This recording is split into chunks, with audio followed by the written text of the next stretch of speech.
Il est 20 h, mesdames, messieurs, bonsoir et bienvenue sur votre journal d'actualité, là où chaque minute compte et chaque nouvelle fait vibrer le monde. Camnews 24 TV en direct de Garoua. Au sommaire, à quelques semaines seulement de la présidentielle 2025, Maurice Kamto, hors course, appelle à une coalition de l'opposition. Il prévient que l'heure n'est plus à la récréation et se dit prêt à soutenir un candidat unique face au régime en place. Les enjeux du 12 octobre qui s'annoncent explosifs à découvrir dès l'attaque de ce 20 h. Zéro hors la loi, c'est la mission confiée à 150 gendarmes par le commandant Abbas Sadou dans l'ouest Cameroun. Une opération coup de poing a déjà mené à plusieurs arrestations de jeunes impliqués dans les vols et agressions. Les précisions dans votre journal. Nous parlerons de ce miracle où, science, à 52 ans, une femme vient d'accoucher 4 enfants après une fécondation in vitro, une naissance qui porte à 560 le nombre d'enfants issus de cette même technique au Cameroun.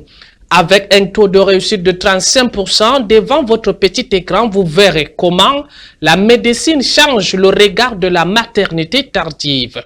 Voilà, pour les titres, je vous dis tout de suite, brut, net et direct.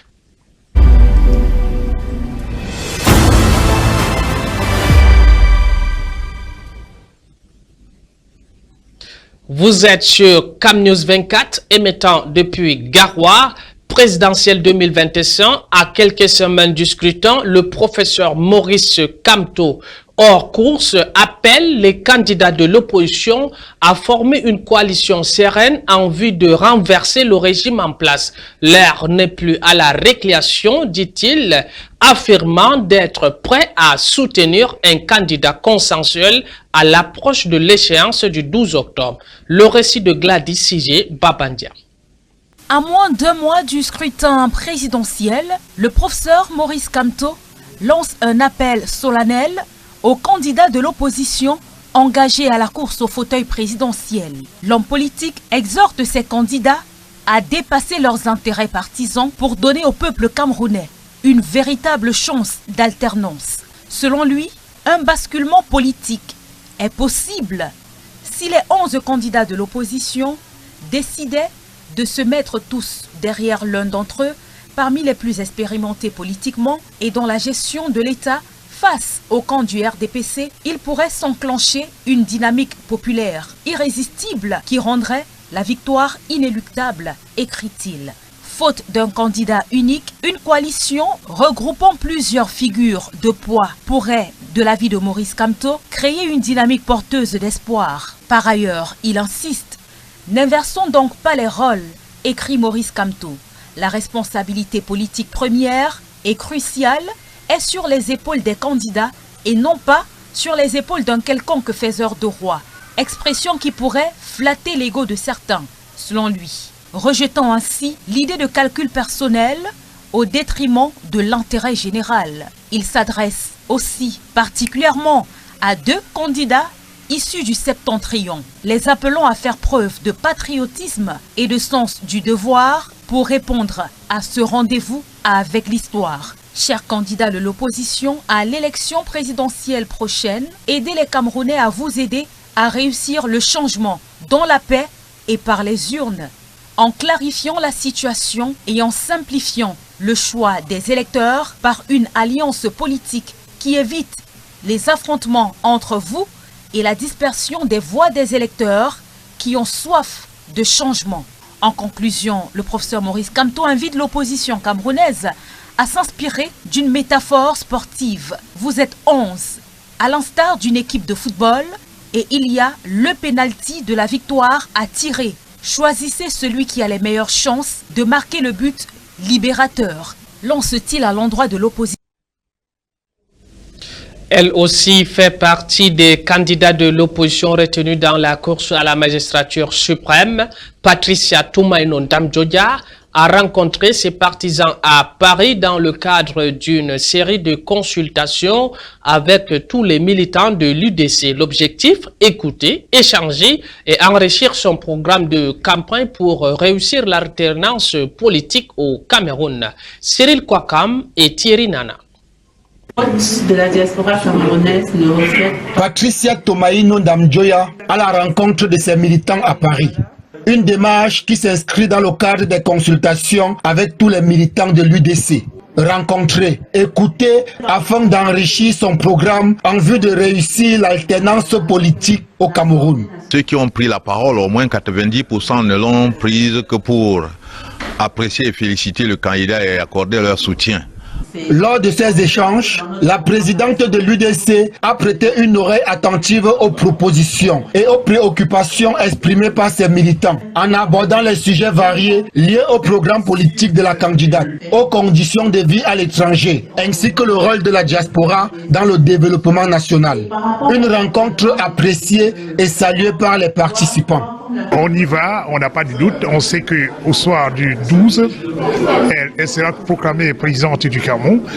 Cette rencontre intervient dans un contexte social et politique difficile, avec entre autres la désignation d'Issa Chiroma Bakari comme candidat consensuel de l'opposition. Une désignation fermement contestée par la candidate de l'UDC. De là à vouloir imposer ce choix aux autres, alors nous pensons qu'il faut faire attention parce que là, aujourd'hui, nous ne nous amusons pas. Patricia Tomaino Ndamjoya entend changer le régime de Yaoundé à travers une mobilisation massive des électeurs. Polémique à Bafan, une vidéo devenue quasi virale sur les réseaux sociaux ces dernières 24 heures enflamme les internautes à la veille du scrutin du 12 octobre. Elle montre la sénatrice du OCAM s'adressant aux militants du RDPC lors d'une rencontre à la tribune à Bafan. Dans son intervention, François Oné désigne les halogènes comme principaux responsables des contre-performances du parti dans la localité. Hubert Michel, Kamini Dallas. C'est une vidéo d'un peu moins de 2 minutes, mais dont l'impact a été immédiat. Diffusée massivement sur les réseaux sociaux ces dernières 24 heures, elle enflamme l'opinion publique. La scène se déroule à Bafan lors d'une rencontre entre militants du Rassemblement démocratique du peuple camerounais. À la tribune, la sénatrice du ONCAM Françoise Poinet s'adresse à ses camarades de parti. Parce que je ne pouvais pas être en train de présider la réunion. Dans sa prise de parole, Mami Nyanga, comme on la surnomme, désigne les halogènes comme principaux responsables des contre-performances électorales du RDPC dans la localité. Tous ceux qui sont venus s'installer dans le ONCAM pour ternir l'image de l'ONCAM, nous n'en voulons plus. Et qu'on va aller jusqu'à les instruire que si au soir du 12 octobre, on a perdu dans leurs différents quartiers. Très vite, ces déclarations controversées suscitent une vague d'indignation. Les internautes dénoncent un discours haineux aux antipodes des valeurs républicaines. Des voix s'élèvent au sein même de la société civile du ONCAM pour condamner avec fermeté ces propos jugés inacceptables. Appeler des gens aujourd'hui à chasser des halogènes dans une république, nous nous posons la question. Où se trouve la commission Moussongue? Le ONCAM a besoin de bien vivre, comme il a l'habitude de bien vivre, avec les étrangers. Parmi les premières personnalités à réagir, Alexandre Siewe, expert en communication de crise, lui aussi originaire du ONCAM. Sur sa page Facebook, cet ancien directeur de la communication à la CAF qualifie les paroles de la sénatrice de crime politique. Le ONCAM est une terre de travail, de diversité et de solidarité.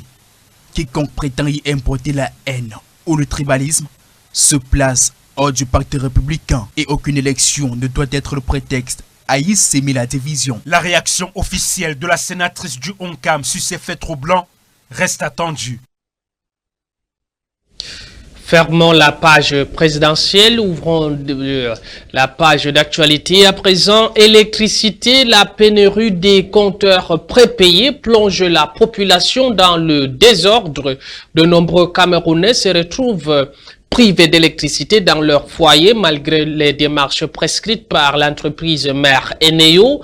La plateforme censée faciliter les opérations apparaît de plus en plus défaillante et les multiples irrégularités plongent les citoyens dans un véritable chaos. Reportage. En une image, ce Camerounais exprime son ras-le-bol. Le ras-le-bol face à une situation qui prive son domicile d'énergie électrique depuis 3 jours. 3 jours dans le noir, depuis que la plateforme de recharge pour les compteurs prépayés d'Eneo est hors service. Comme lui, des millions d'autres Camerounais sont dans le noir. Moi, je vois que les Eneo, c'est les bandits. Pourquoi? Parce que j'ai eu un problème avec Eneo. C'est-à-dire que tu payes le compteur prépayé. On dit que tu dois d'abord charger avant d'utiliser. Maintenant, j'ai mis encore l'argent dans le compteur s'arrête seul. Et quand je vois l'argent d'Eneo devient regarde le problème, on te fait comprendre que quelqu'un a touché ton compteur. Le compteur devient que le vent peut toucher le compteur. Hein? Selon ce que moi j'ai appris sur les Eneo là, et c'est pour eux qu'ils ont vu que les gens, les consommateurs sont en train de bénéficier. Ils voulaient donc mettre fin à ça. C'est pour ça qu'ils ont commencé à perturber comme ça pour décourager ceux qui ont déjà. Je me suis renseigné chez nous, ils m'ont dit qu'ils avaient des problèmes depuis avant-hier pour les problèmes de prépayés. Donc ça ne passait pas même là-bas chez eux pour payer les factures, même à la caisse.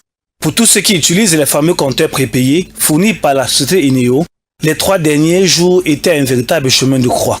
Entre ceux pour qui il était impossible de faire une recharge et ceux qui avaient dans leur compteur les derniers kilowatts, impossible d'effectuer une recharge plus que par le passé s'est transformé en objet de prière, aucune autre solution n'étant envisageable. L'électricité et puis j'ai essayé de faire la recharge à plusieurs reprises sans suite et je reçois forcément un message qui dit que le service est momentanément indisponible, quelque chose de ce genre, donc c'est embêtant.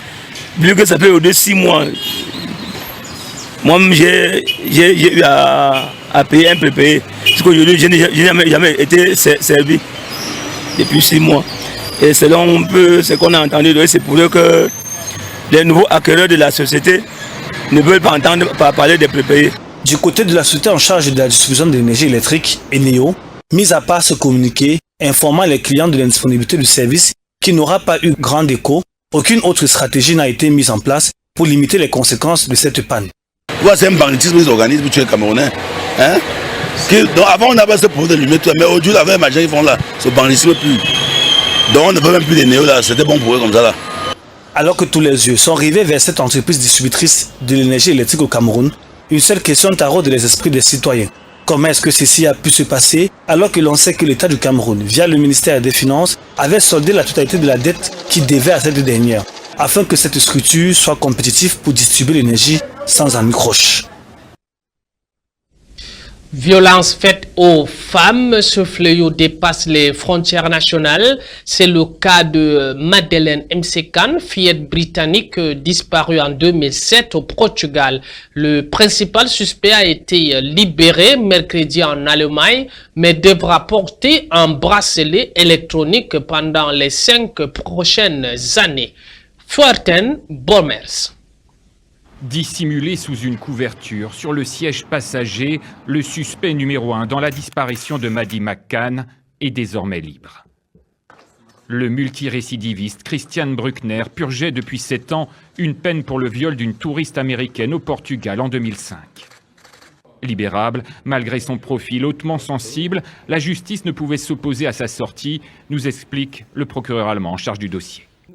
Il n'existe aucun moyen légal en Allemagne de l'enfermer plus longtemps, même si certaines expertises indiquent qu'il est dangereux et que le risque de récidive est important. Bruckner a-t-il enlevé la petite Maddie McCann qui dormait dans la chambre d'hôtel de ses parents le 3 mai 2007 à Praia da Luz? Les enquêteurs en sont persuadés. Ils estiment avoir des preuves concrètes comme son téléphone qui a borné ce soir-là.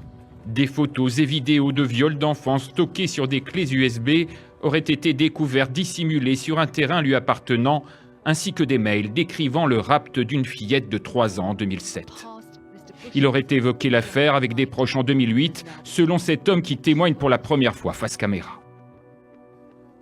Je lui avais dit à l'époque que je ne comprenais pas comment quelqu'un pouvait enlever un petit enfant dans un hôtel.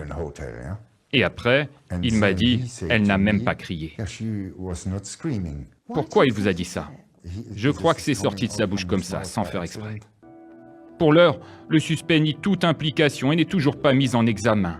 Les récentes fouilles effectuées au Portugal n'ont pas permis de retrouver de corps ni d'objets appartenant à Madi. En attendant la fin de l'enquête, le parquet demande la pose d'un bracelet électronique. Son passeport lui a été retiré. Les autorités redoutent toujours que l'ancien vagabond disparaisse dans la nature. Opération coup de poing, nous vous l'avions annoncé en titre, missionnée par le commandant Abbas Sadou. 150 hommes de la Légion de la Gendarmerie de l'Ouest sont descendus sur le terrain avec pour objectif zéro hors-la-loi dans la région. Plusieurs jeunes ont été interpellés, soupçonnés d'activités criminelles, notamment de vol et agression à main armée, causant l'inquiétude des populations. Reportage Leclerc Tchaka. Chiffre 150. Des hommes au béret rouge triés sur le volet. Mission assignée par le colonel Abbas Sadou, commandant de la Légion de gendarmerie de l'Ouest. Traqué, neutralisé,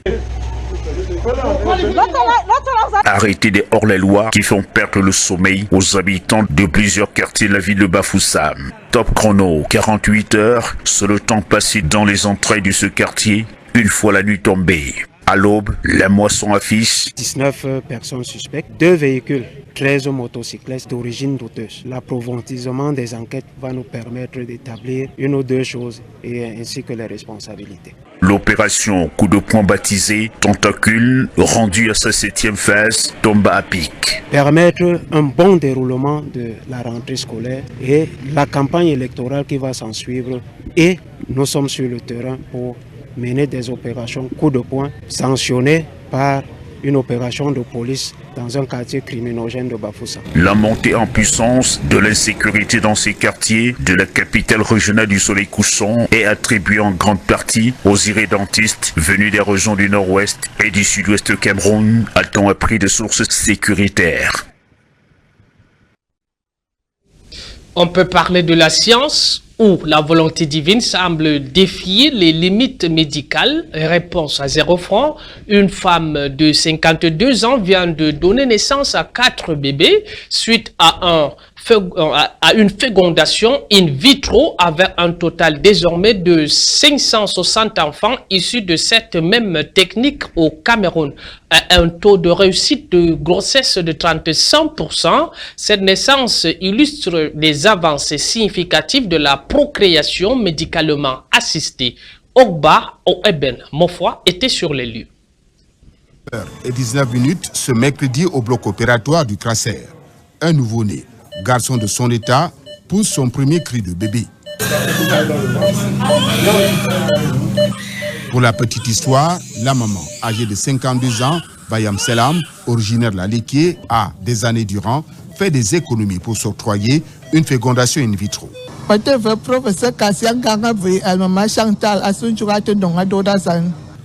bébés, ce qui porte à 560 le nombre d'enfants issus de la fécondation in vitro. Le taux de grossesse de 35% au Crasser montre une maîtrise parfaite de la procréation médicalement assistée. Depuis qu'on a la première dame a inauguré cet hôpital en 2016, nous sommes rendus effectivement à un taux de grossesse qu'on ne croyait pas enregistrer. Et ça a été vraiment l'effort non seulement du couple présidentiel, mais aussi surtout l'effort du personnel. Désormais, le Crasser nourrit l'ambition d'être un hub sous-régional avec emphase sur la cancérologie gynécologique grâce au soutien des Américains. Il y a un grand projet de développement d'activités de cancérologie avec les hôpitaux américains. Je pense que si tout se passe bien, les choses vont se passer aussi bien dans un bref avenir. Incontestable grande réalisation, révolutionnant le plateau technique sanitaire au Cameroun, le Crasser est une idée généreuse de sa marraine, Madame Chantal Biya, qui caresse un rêve humanitaire en luttant contre l'infertilité des couples. Plus qu'une structure sanitaire qui vulgarise également la chirurgie endoscopique, le Crasser, aujourd'hui, est une référence, voire une destination sanitaire dans la sous-région.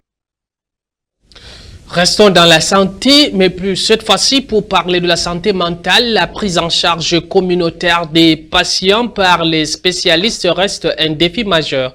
L'objectif est de lutter contre la consommation abusive de stupéfiants et de prévenir des troubles du comportement, souvent liés à la stigmatisation et au harcèlement moral au sein de certains foyers.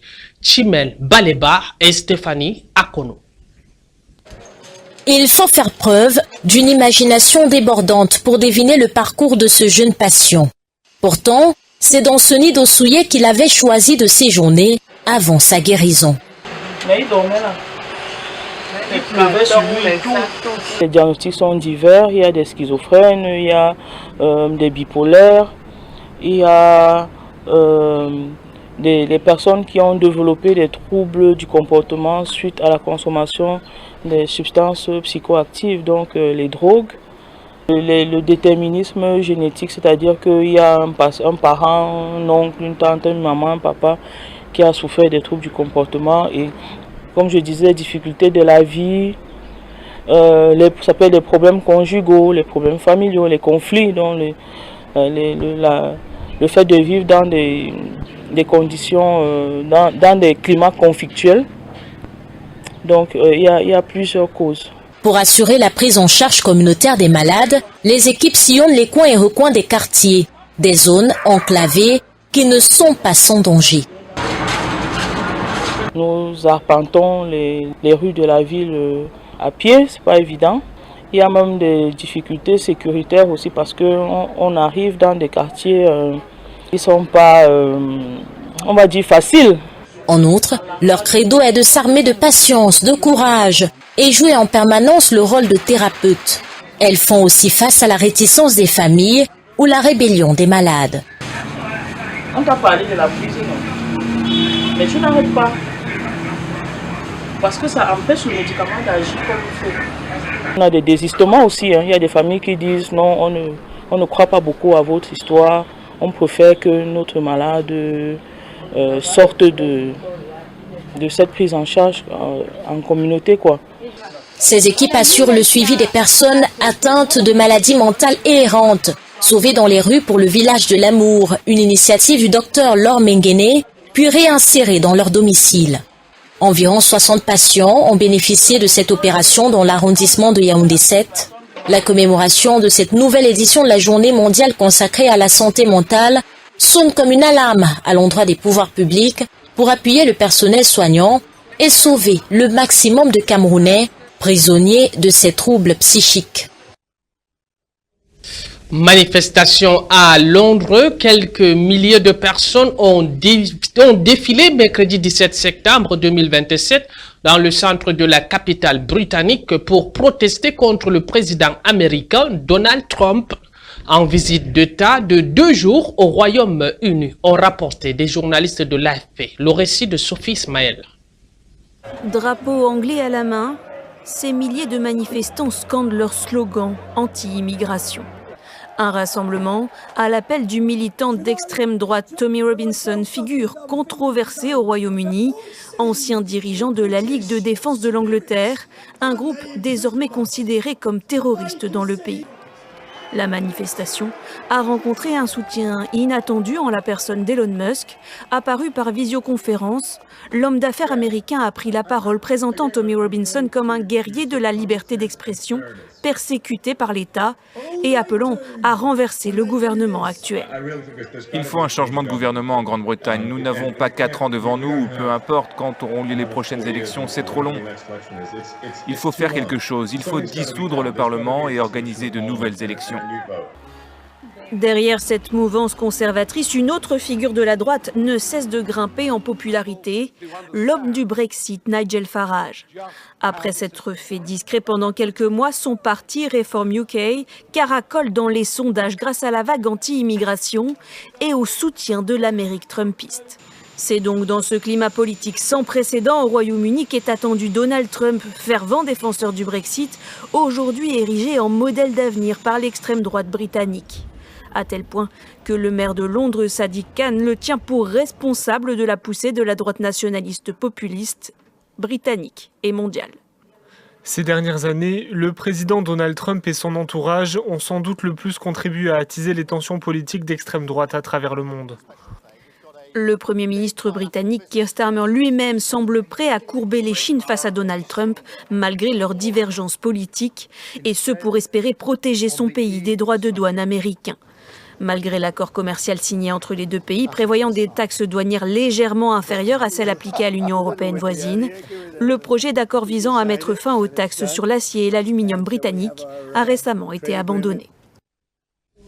Faisons un saut dans la région de l'Ouest Cameroun. Tension entre églises et les chefferies traditionnelles. Le torchon brûle entre l'église, en particulier l'église catholique romaine, et les chefferies traditionnelles. L'usage par l'église d'instruments traditionnels heurte la sensibilité des gardiens de la tradition, illustrant un désaccord dont les tensions ne cessent de croître. Baudelaire Moifou nous en dévoile plus. Entre l'église en général et de façon particulière l'église catholique romaine et les chefferies traditionnelles dans la région de l'Ouest Cameroun, le torchon brûle. Petite clarification entre un chef traditionnel et un ministre de culte. Non, nous ne sommes pas seulement des chefs, nous sommes aussi des chefs spirituels. Voilà donc la goutte d'eau qui a débordé le vase et qui a mené les chefs traditionnels de l'Ouest à adresser une lettre ouverte à l'endroit. L'évêque du diocèse de Bafoussam, Sa Majesté Thio Maurice, roi de Bamenjo et président du Conseil des chefs traditionnels à l'Ouest, revient sur les faits qui ont heurté leur sensibilité. L'Église utilise des instruments traditionnels inacceptables pour leur majesté. Vous voyez, quand ils célèbrent aujourd'hui, on met la Bible dans le sac traditionnel. Avec les flèches, il faut qu'on aborde, et le pot de panthère même parfois, que de cheval. Mais ça sont les outils que hier, ils taxaient des outils sataniques. Mais comment se fait-il qu'aujourd'hui, ils utilisaient encore cela? Et puis, on nous dit que nous ne sommes que des simples chefs, un point c'est tout. Selon les chefs traditionnels, dans la région de l'Ouest Cameroun, les obsèques se sont transformées en pèlerinage de messes interminables. Qu'est-ce qu'il y a qu'aujourd'hui? Lever du corps, il y a la messe. La veillée, il y a la messe. Le jour des obsèques, il y a la messe. Enfin, c'est trop quand même. Donc, voilà ce qui se passe exactement. Donc, quand on voit comment nous venons, pas dans la tranquillité, parce qu'en fait, nous ne venons pas faire la messe. Si nous on veut aller faire la messe, on va dans les églises. Nous venons enterrer un de nos sujets.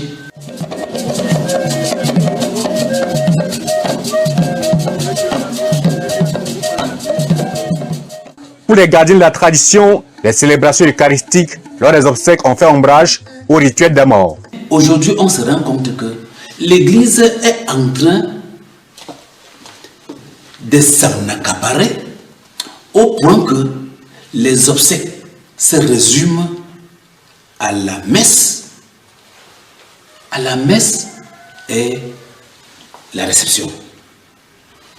Quand est-ce qu'on fait les rites traditionnels? On ne le fait plus.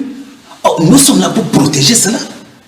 Dans leur note et face à la presse, leur majesté campe sur leur position. Aucune présence des chefs traditionnels dans les églises, les ministres de culte doivent cesser d'être les maîtres de cérémonie lors des obsèques et le temps de la messe doit être réduit pour laisser place aux rituels traditionnels. Pour l'heure, le diocèse de Bafoussam de l'église catholique romaine n'a pas souhaité se prononcer sur le sujet, malgré notre insistance. Affaire à suivre. Méfiez-vous des amis qui sourient devant vous mais vous piquent dans le dos. Le café chaud du matin peut cacher le poison du soir.